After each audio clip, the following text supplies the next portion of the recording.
capítulo 14, versículo 27.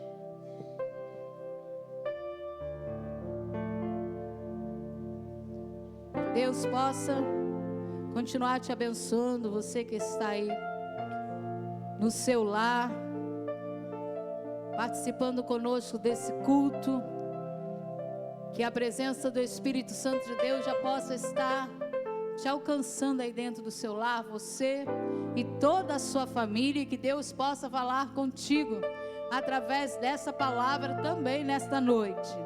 Quem achou, diga amém. Mateus 14, versículo 27. Jesus, porém, lhes falou logo, dizendo: tende bom ânimo, sou eu, não temais. Senhor meu Deus e Pai, que o Teu Espírito Santo que está neste lugar possa continuar falando conosco através da Tua palavra nessa noite, para a glória do nome do Senhor Jesus, amém? Diga graças a Deus, pode se sentar. Aleluia. Queridos, essa passagem bastante conhecida, Jesus havia operado vários milagres, a multidão estava ao redor de Jesus, mas Jesus vira para os seus discípulos e ordena a eles que eles fossem adiante para outra banda, enquanto ele ficava ali despedindo a multidão. Então Jesus manda que seus discípulos entrem no barco e atravessem para o outro lado, enquanto ele despedia ali a multidão. Então Jesus despediu a multidão e foi para o monte orar. Foi orar a Deus no monte. E essa mensagem, essa palavra diz que os discípulos entraram no barco, começaram a atravessar, e quando já estava alguns quilômetros no meio do mar da Galileia, se levantou uma grande vento, um vento contrário, diz a palavra. Quando eles estavam indo para onde Jesus mandou, no meio do caminho, no meio do mar, se levantou um vento contrário. E diz que esse vento era algo surpreendente, porque mesmo os discípulos, alguns sendo já pescadores profissionais, esse vento assustou os discípulos. E os discípulos estavam fazendo a vontade de Jesus, e mesmo assim o vento contrário se levantou.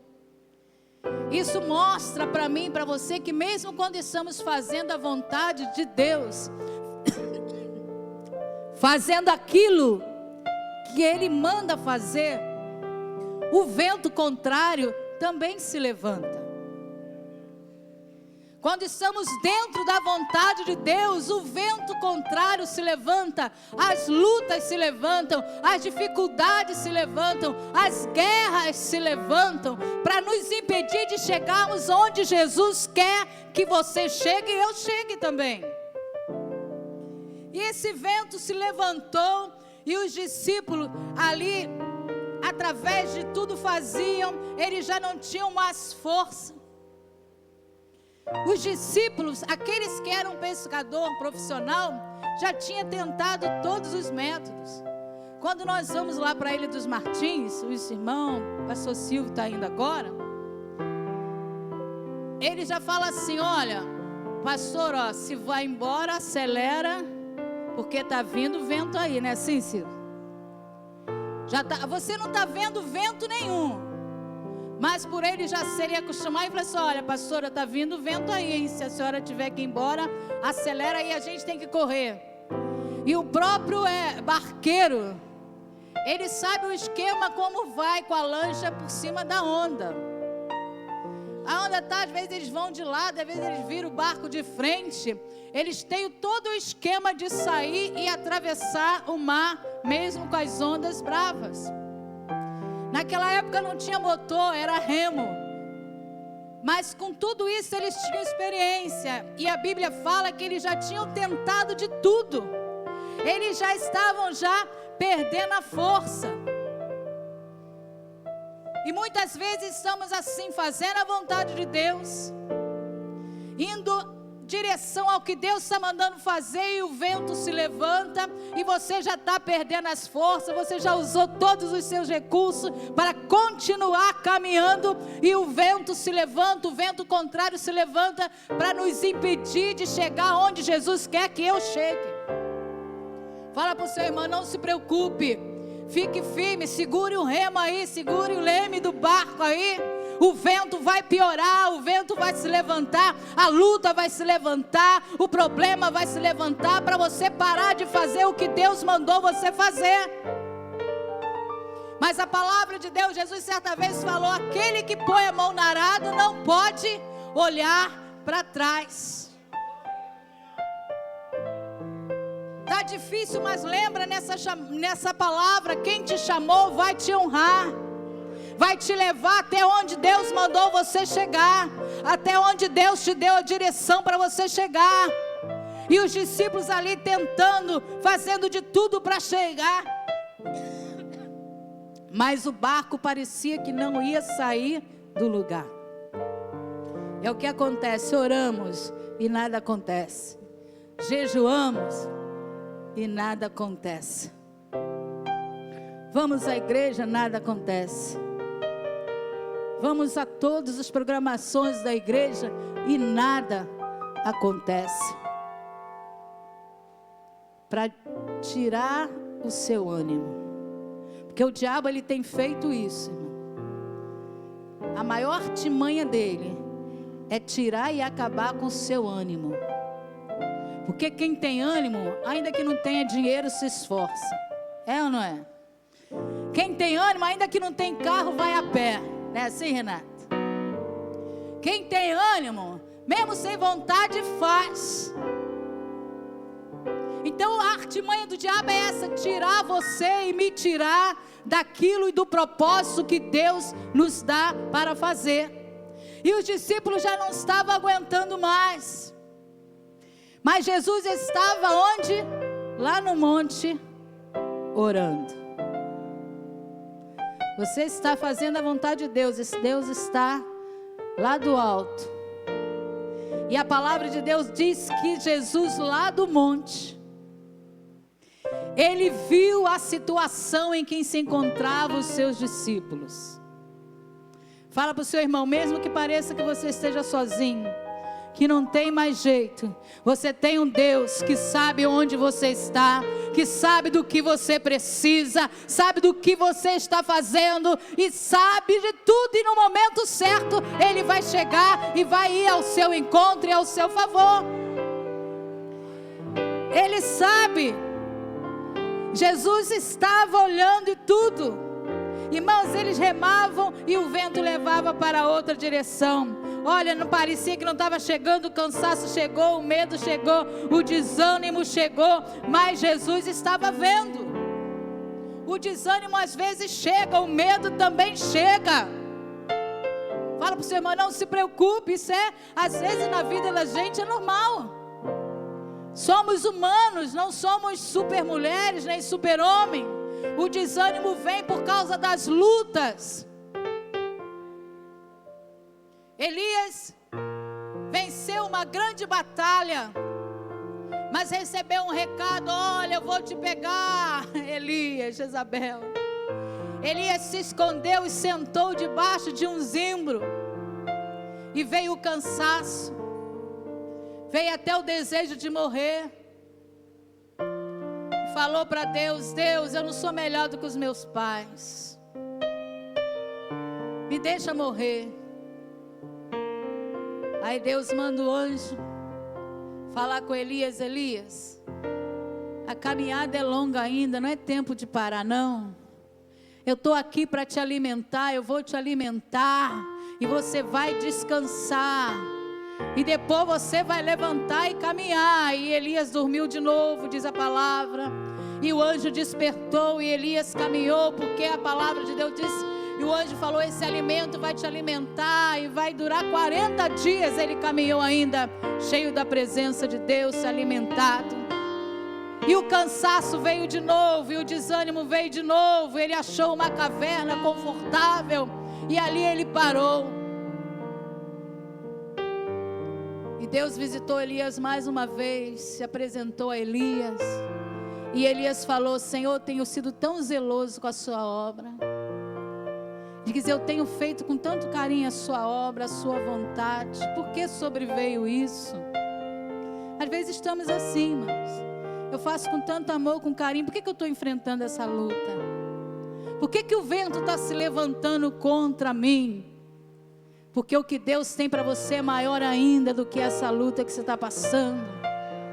Deus está te preparando. Aí Deus fala para ele, Elias, olha, você vai ungir 2 reis e vai ungir Eliseu para ser o seu sucessor. Mas eu quero dizer uma coisa para você, Elias. Ainda tem 7.000 que também não se prostraram. Você não está sozinho.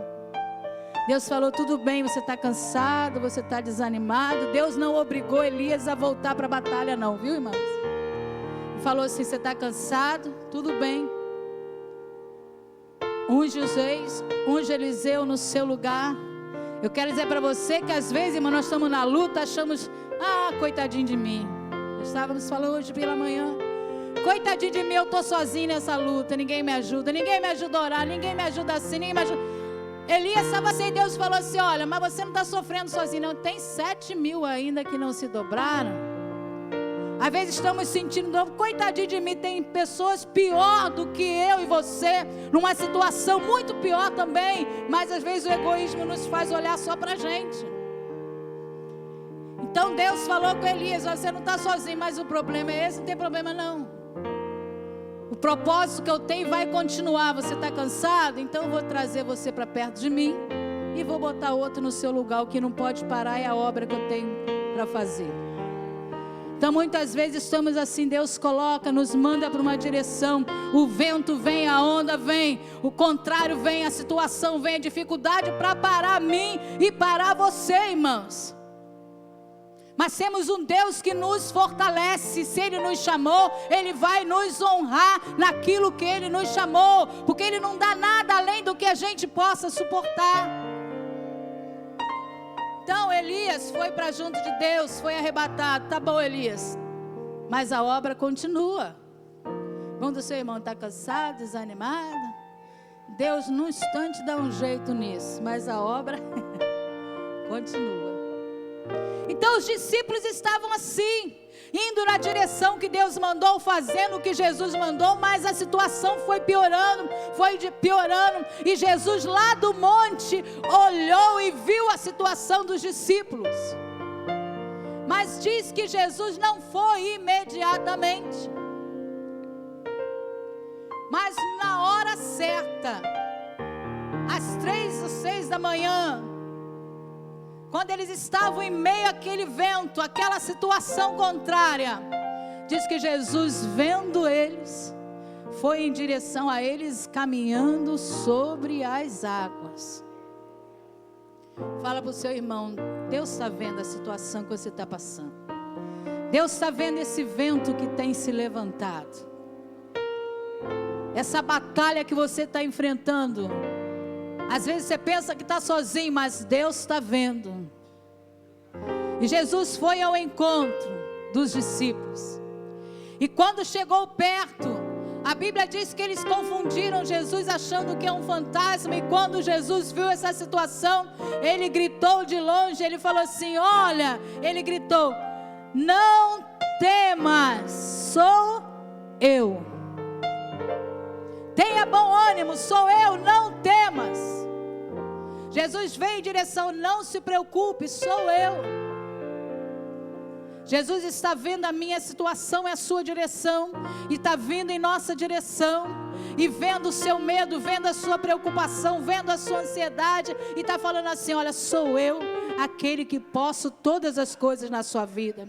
Sou eu aquele que multiplicou 5 pães e 2 peixinhos. Sou eu aquele que abriu o mar vermelho. Sou eu que estou aqui em qualquer momento, em qualquer situação que você esteja precisando. Sou eu que estou aqui.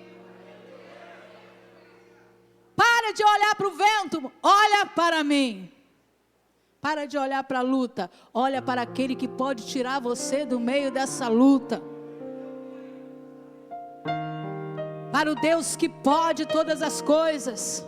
Está demorando, mas Ele vai vir na hora certa, no momento certo. Talvez os discípulos falaram assim: já cansamos, agora vamos parar e vamos deixar, vamos esperar a morte chegar. Mas quem chegou foi a vida em direção deles. Chegou na direção no momento certo. Quando Paulo falou assim: olha, eu já não estou aguentando mais. Eu já pedi a Deus e já orei 3 vezes para Ele me livrar, me tirar o espinho da carne. Mas Deus não tirou. E Deus falou assim: olha, o meu poder se aperfeiçoa na fraqueza, Paulo. Aí Paulo falou assim: então eu entendi. Então agora eu vou me alegrar em qualquer situação. Na luta eu vou me alegrar, na dor eu vou me alegrar. Quando o vento contrário se levantar, eu vou me alegrar também. Quando você diz assim: eu não tenho forças mais. Quando você faz tudo que você pode fazer, tudo que está na sua condição de fazer, aí é quando Deus faz. Porque enquanto eu acho que eu posso fazer, Deus não faz. Enquanto eu acho que eu posso resolver, Deus não resolve. Mas quando eu vejo que eu não posso, é onde Deus age. Quando eu penso que eu estou fraco, eu estou forte. É quando Deus age, quando eu descanso e reconheço: eu não tenho condição de fazer, eu não sei fazer, eu não posso continuar. Aí Deus fala: vai sim, porque agora eu que estou na direção da sua vida. Então os discípulos estavam assim com medo, mas Jesus chegou logo falando: olha, sou eu que cheguei para acalmar a tempestade. Sou eu que cheguei e vou mudar toda a sua história. Sou eu que cheguei e vou mudar toda a sua vida. Agora é comigo. Fala com o seu irmão: descansa, que é Deus que está no controle agora da sua vida. É Deus que vai mudar a sua vida. Tenha coragem, não tenha medo. Sou eu. Descansa em Deus. Amém. Queridos, agora eu vou convidar o pastor Fernando. Ele seria o preletor desta noite. Mas eu vou convidá-lo para dar uma saudação, tá, pastor Fernando? Vem cá, querido. Ele vai botar mais um pouquinho de fogo aqui nessa. Pastor Fernando está comigo lá no quilômetro 40. Essa bênção Deus mandou lá também para me ajudar. Amém? Então, querido,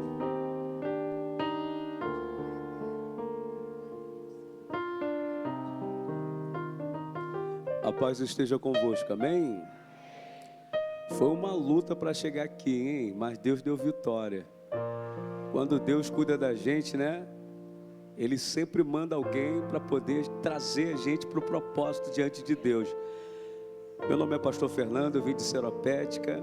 Veio eu e essa turma abençoada junto com a gente, o corpo ministerial de lá do ministério do quilômetro 40. O carro enguiçou, pastor, estava explicando o pastor, e eu falei assim: minha esposa, e agora? O que a gente vamos fazer? Vamos estar com o carro enguiçado? Aí colocamos o carro perto de uma igreja batista. Quando Deus ele providencia algo na nossa vida, Ele cumpre, né? O rapaz veio nos acudir. Ele perguntou assim: o que está acontecendo, irmão? A irmã falou: ele é um pastor, ele vai pregar na igreja do Ministério Tempo de Graça, ele está perdido. Ele falou assim: no Tempo de Graça, pastora Nilceia, pastor Jorge, eu levo vocês lá. Eu congreguei lá há 20 anos e nos trouxe aqui, né? Diferente de Jonas, a gente não estava fugindo, né? Mas o Senhor nos colocou aqui novamente, amém? Pessoal, eu quero deixar minha graça aqui diante do Senhor, agradecer a Deus por mais essa oportunidade que tem nos dado. Pega a sua Bíblia rapidamente, Salmos capítulo 23, Salmos 23, oh glória. Fazer essa menção a qual o Pai cuida de nós. Salmos 23, versículo de número 2 e versículo de número 3. Oh, maravilha. Salmos 23, capítulo 2, versículo de número 3 diz assim, ó: em lugares delicados o pastor me fará descansar, junto às águas, repouso, o pastor me realçará. Confortará a minha alma, ele me guiará por sendas de justiça e por amor do seu nome. Tenho por base em Salmos capítulo 23, verso 2 ao verso 3, faz a menção ao qual o salmista, em seu momento de delicação, em sua própria vida pessoal, ele faz uma pequena desabafo perante ao Senhor, através dos seus próprios louvores. Quando o sol se ponhava, ele pegava o seu único instrumento, que seria como conforto, e começa diante do sol se pondo, fazer poesia diante de Deus. E uma dessas poesias, ele começa dando a letra aos Salmos 23, dizendo com todas essas palavras que ele seria seu pastor, nada lhe faltaria. Ele pedia através de canções para que o próprio Deus colocasse a uma mesa perante aos inimigos, para que ele viesse se alimentar, mas também os seus inimigos se alimentassem junto com ele. O próprio ao qual está tocando a harpa e compondo aquele louvor, ele diz perante ao teu Senhor, que ainda que a dificuldade chegasse até ele, ainda que o problema viesse até a sua tenda, ainda que ele caminhasse pelo vale da sombra da morte, ele não temeria, porque o Senhor estava com ele. Quando ele diz que o Senhor está comigo, e a vara consola e o cajado, ele estava querendo dizer, em outras palavras, que tendo o Senhor na nossa vida, não tem barreira, não tem luta, não tem pedra. Porque quando Deus se apresenta conosco, não adianta o vento assoprar. Ele pode até assoprar, mas tendo Jesus no barco, ele cessa, só com apenas uma palavra sequer. Eu quero deixar algo no seu coração, para que tu saia daqui refletindo que o nosso Deus é o teu pastor, e nada te faltará. Essa luta que veio na tua casa, essa luta que veio na tua vida, a porta que se fechou, não te preocupe. O inimigo fecha uma porta, mas o Senhor vai diante de ti como Ciro e abre muitas portas para que tu possa passar sobre ela. Oh, maravilha! Olha para o teu irmãozinho do teu lado e diga assim: não desespera a tua alma, não fica tu atribulado com as situações. Ele ainda é o nosso pastor e nada nos faltará. Diga para ele: não fica prostrado diante dessa luta. Não te coloque para baixo diante desse vento que assoprou na tua casa. Se ele é teu pastor, ele há de tirar dessa tribulação. Para você não perder o ritmo, pega na mãozinha dele, olha para ele e diga assim, ó: no meio dessa luta, louve ao Senhor. No meio dessa tribulação, louve ao Senhor. Oh, maravilha! Parece que quando Davi ele compôs isso, ele traz algo referente ao próprio Cristo. Quando ele traz uma comparação, que ele pega a ovelha pelo cajado, o cajado ele tem aquela borda, a qual os pastores da época tiravam todas as ovelhas de seu buraco. Isso representa para a nossa vida o próprio Cristo, que quando a ovelha que está perdida, quando a ovelha sai do aprisco e resolve tomar o mundo como se fosse um caminho de sua vida, e por algum minuto essa ovelha que saiu do aprisco, ela se perde, se machuca, cai no buraco, aquele que é o nosso pastor, Ele vem com um cajado, não para nos bater. Ele vem para o cajado, não para nos matar. Agora ele vem com um cajado para tirar a gente do fundo do poço. Ei, ovelha, você que saiu do aprisco do Senhor, hoje ele vem com um cajado de autoridade para poder te levantar novamente perante a Deus. Se há 99 e fugiu uma, o pastor ele vai buscar onde tu se encontra. Não há felicidade sem a presença de Deus. Não há felicidade sem a manifestação do Senhor. Quer ver uma coisa? Eu vou finalizar isso.